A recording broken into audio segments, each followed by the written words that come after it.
Before we begin, I'd like to thank my good friend and good friend of the channel, Elijah, for providing me with this microphone right here. It may look a little funny because I'm currently using a glove as a mic sock, but it is what it is, and you work with what you got. So I'm very thankful to have this wonderful new mic. Hopefully you guys can tell that the sound quality has improved. So yeah, hi, I'm the Moss Man, and in today's video, we'll be making a DIY CO2 system. You may be wondering, hey Moss Man, why do you need CO2?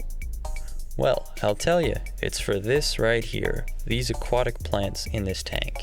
The difference between terrestrial and aquatic plants can be broken up with these two triangular things that I'm going to animate here.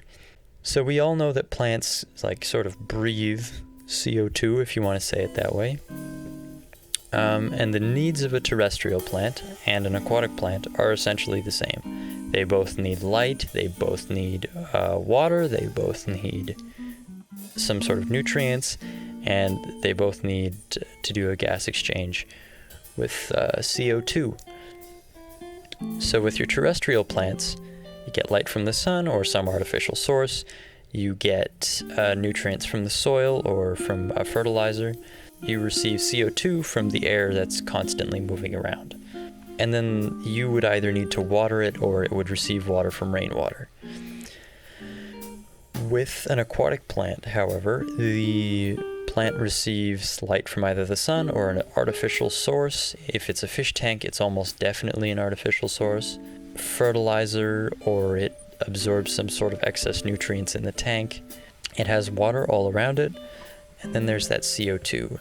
There is CO2 in the water, but the water still has to cycle and exchange oxygen and CO2, and it's just not as efficient as it could be. So what we're doing by adding CO2 is basically giving those plants that extra little bit that they need to grow slightly better and defeat the algae in my constant war against green mess in my tank, and not the good kind of green mess. So to begin, what we'll need is a couple 2 liters,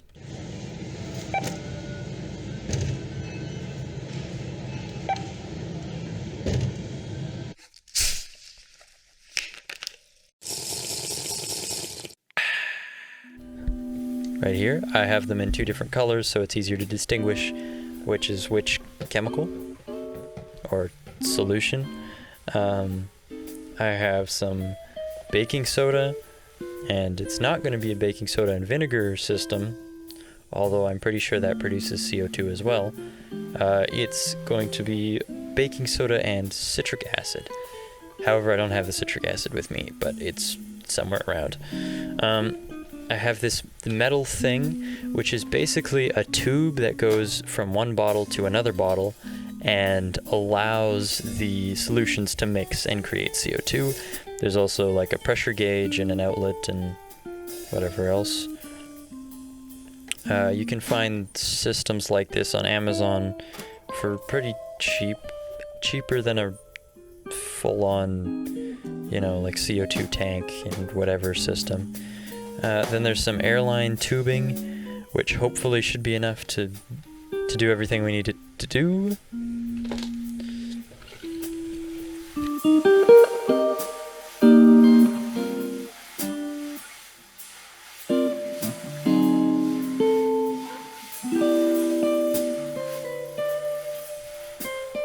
So, now what we have to do is mix up the solutions to begin producing CO2. What I'm going to do, or what we're going to do, is do some Moss Man math.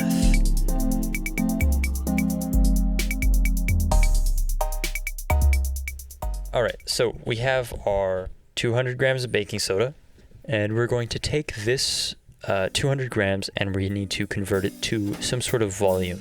The easiest way to do that is with density, because density is just mass over volume. 2.2 grams per centimeter cubed, and we take that there. Yeah, and centimeter cubed is a little bit of a weird measurement. I think it's equivalent to a milliliter. It doesn't matter. We're going to take those centimeters cubed and we're going to convert them into tablespoons. Yeah, we're going to take our baking soda and run it through those equations, and we get that many tablespoons. Now we're going to do the exact same thing with the citric acid. We got 200 grams. We're going to find the density, 1.665 grams per centimeter cubed. And then we take those centimeters cubed and we turn them into tablespoons, and we get that many tablespoons of citric acid. Awesome. Now it's time to cook it up. Now that we have everything we need, we're going to start putting stuff together. For starters, we have our 2 liters baking soda, citric acid, and measuring devices. And last but not least, we have a funnel. And we're going to start by putting the the baking soda in one of these containers.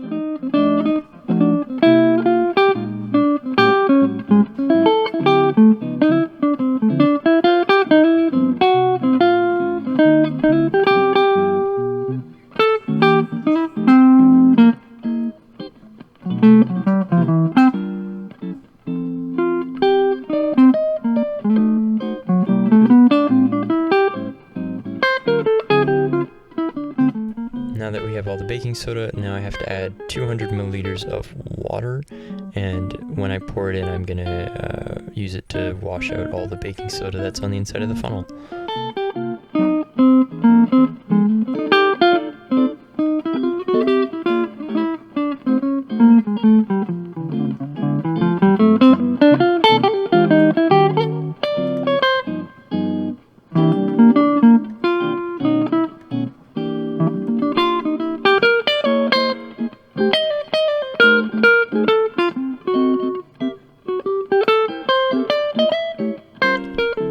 Okay, so now we're going to do the same thing with the citric acid.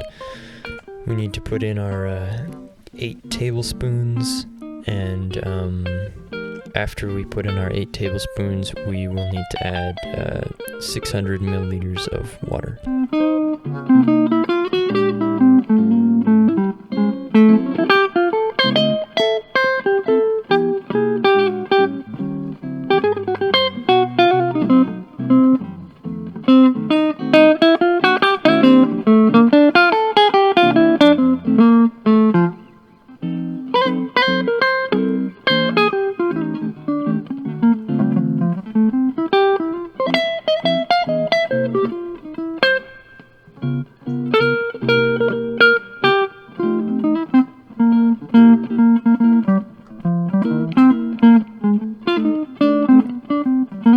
Okay, so now that that's done, we have this, this weird metal piece, and basically what happens with this is it takes the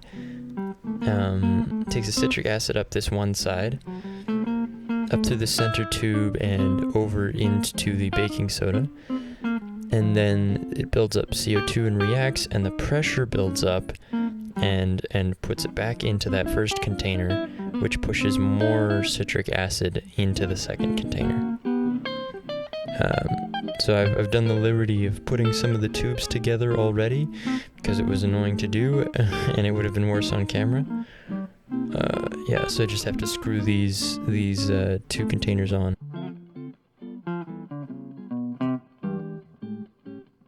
This final piece is just the drip valve, and this just allows us to see how much CO2 is going through at a time, so we can increase or decrease accordingly.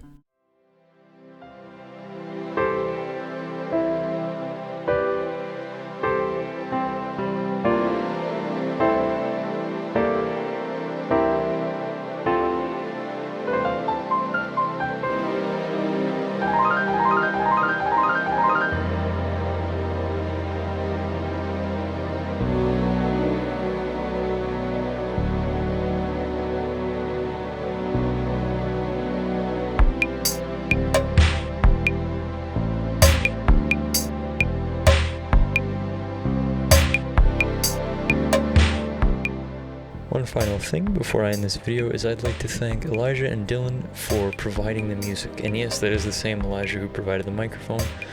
These two wonderful gentlemen have provided every single piece of music that you've heard throughout the duration of the video. And I'd like to say I'm quite impressed. So keep it up, guys. I'm excited to hear more. So yeah, if you enjoyed, make sure to leave a like, subscribe. Thanks for watching, and I'll see you in the next one. Adios.